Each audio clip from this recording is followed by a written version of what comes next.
The past is full of mysteries.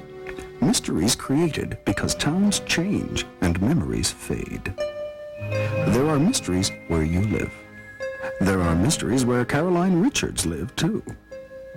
This key can unlock one of hers. But what did it fit? Was it an old desk, a gate, a vault, a secret door? This map holds clues to her mystery, too. And maps like it hold clues for yours, but only if you know how to read them. There are other clues to mysteries in the past, both Caroline's and yours, in the streets and neighborhoods, on the houses and buildings. But just remember, look to the maps. Look to the maps. Look to the maps.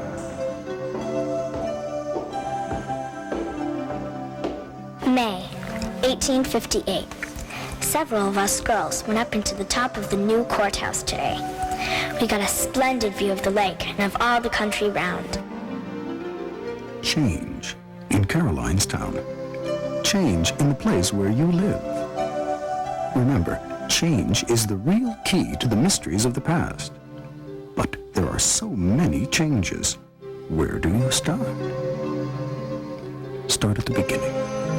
Was the place where you live even there 100 years ago? 200 years ago? What about 300 years ago? Long ago, there were no cities, towns, or even villages. Instead, people native to this land hunted the forests and fished the rivers. Then came the pioneers, and they began to clear land and build.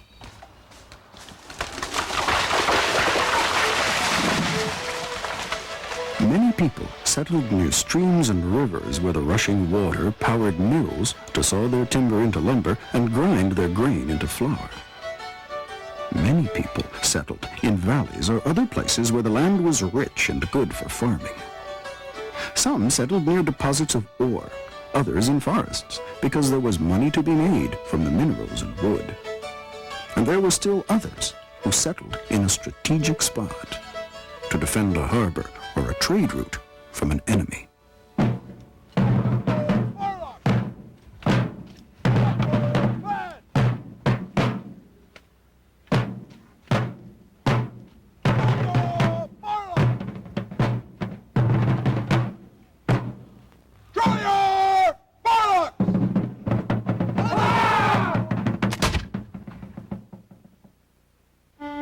Some settlements flourished while others didn't. Where there was a canal or river to move freight and people easily and cheaply, some grew larger. Some grew and prospered if a railroad line came to town.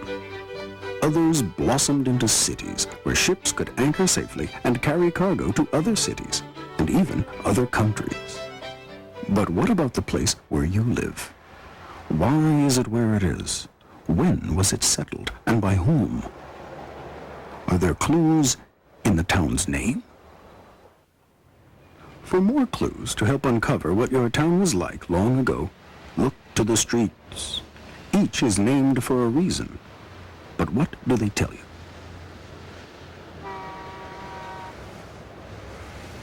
Main Street. Almost every village had one, and almost everything happened there. Main Street had a general store to buy your food and clothes and tools, a blacksmith's shop to shoe your horses and fix your wagon, and often there was a tavern where a visitor could get a meal and a room for the night. As some towns grew in size, other streets became important. There was Court Street, the home of law and order where criminals were brought to justice, and Market Street, the place for busy stores and merchants. There was Railroad Street, the road on which the railroad tracks were laid and the depot was built, and State Street, too, with its offices where laws were passed to govern the town. Yes, look to the streets in your town to unlock the mysteries of the past. What's there today? What used to be there? And where else can you find evidence of the past? What about the neighborhoods? Hidden in each one are stories of long ago. Long ago, Immigrants lived in neighborhoods with those who spoke the same language. There were also neighborhoods near the mills and factories for the laborers who worked in them. But the owners of the mills lived in a different part of town, and the families of businessmen, bankers, and lawyers were their neighbors. And what about the houses in neighborhoods? As time went by, the styles changed. So look closely at old houses. Each shape is a hint about when it was built. Each detail, a clue to who might have lived there. Who used to live in your house? When were the houses in your neighborhood built? Are they new or old? Are they fancy or plain? Looking at neighborhoods and houses gives you clues to the past. Combine these clues with a map, and you'll solve the mysteries. Look to the maps. Grandfather took us down to the bank today. We asked him why people put their money in his bank, and he said, bees store their honey in the summer for winter use, and men store their money for a rainy day. What changed in Caroline's town? Did it have something to do with her grandfather's bank? And what do the keys fit? If not the vault, what else? And the map. How can the map help? Change. Like the houses in neighborhoods, the buildings in the center of towns have changed too. So, look to these buildings for more clues to the past. At first, they were all made of wood, but soon stone and brick were used. And often they got facelifts, a new front built to hide an old one, just to stay in style. But many times, the second floor was left untouched, so the old can still be found on top of the new. As some towns grew into cities, more buildings were needed. Often, the only space remaining was up.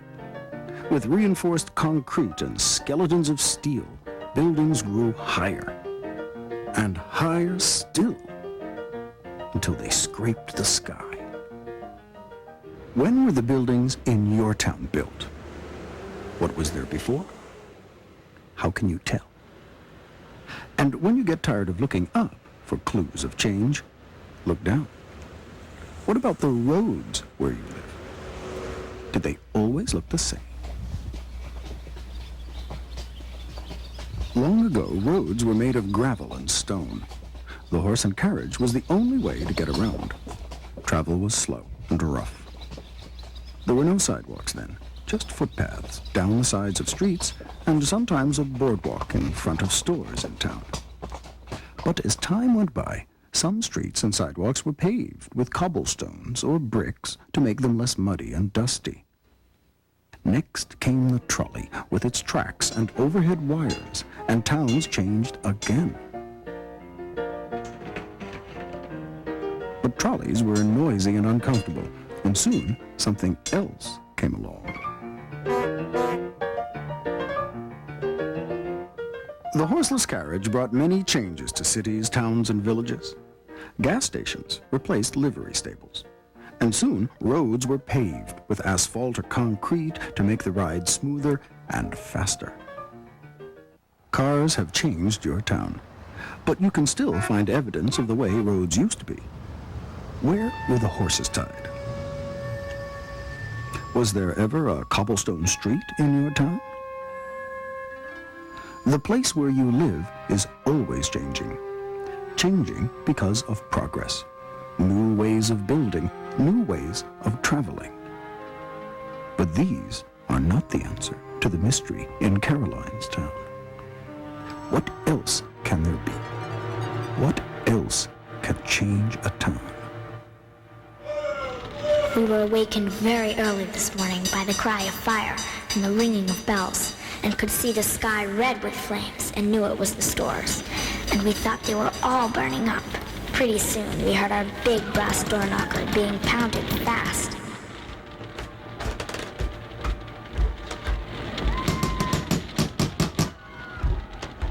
I'm coming. Who's there?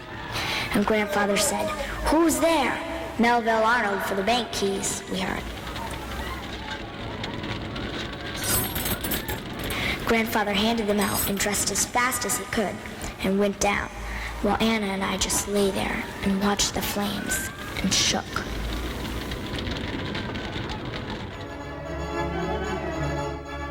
Every town has had a fire, and some towns, many. Long ago, firefighting tools were not as good, and buildings were not as fireproof, so the loss was often great. A family could lose a house or barn. A town could lose a row of stores.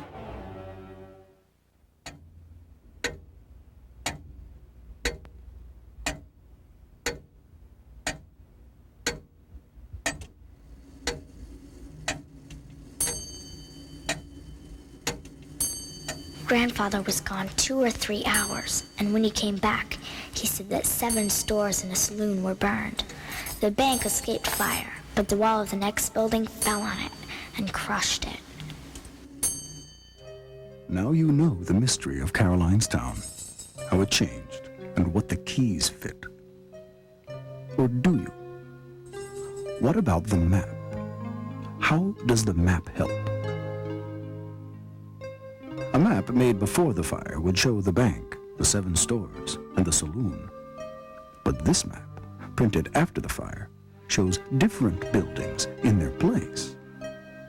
Are those newer buildings still there, or have things changed again? Another mystery yet to solve. What are the mysteries of history where you live? How has your village, town, or city changed? And why? Are things changing now? And what will the future bring? All around you, there are clues, keys to help unlock the secrets of your town's past.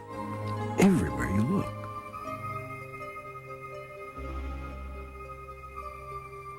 To find the keys, just remember this.